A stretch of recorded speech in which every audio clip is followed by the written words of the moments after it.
Pourquoi quand tu boxes, ça ressemble à rien? C'est mon 4e jour d'entraînement intensif au Mexique et je crois que j'ai enfin compris comment ça fonctionne la boxe anglaise. Je te partage ça, ça peut aider. On passe notre temps à s'entraîner ici et je commence à décoder le système de boxe de mon coach. Il y a 2 choses importantes qui lui donnent cet aspect hyper détendu et agile que moi j'ai pas.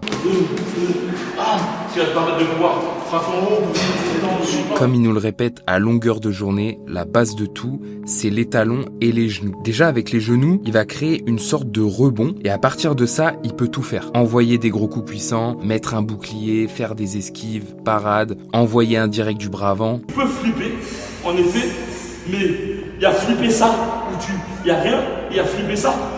Moi je flippe quand je fais pas un adversaire puissant, mais il y a une arme, tu vois, j'ai un petit couteau, hop, boum, tu vois. Et en plus des genoux, il va ajouter un jeu de talons qui va faire pivoter tout son corps. Et à ce stade-là, j'ai vraiment l'impression que la boxe anglaise, c'est uniquement un enchaînement de rotations à droite, puis à gauche, puis à droite, puis à gauche. Et à chaque rotation, en fait, tu choisis ce que t'amènes. Soit un coup, soit un blocage, soit une esquive. Ça paraît hyper simple et fluide quand c'est lui qui le fait, mais il y a un gros travail derrière ça, je m'en rends bien compte. Et c'est ça que je suis venu rechercher au Mexique, hein. C'est cette compréhension du corps. Et je commence à mieux le comprendre, mais il faut réussir à l'intégrer maintenant avec l'entraînement.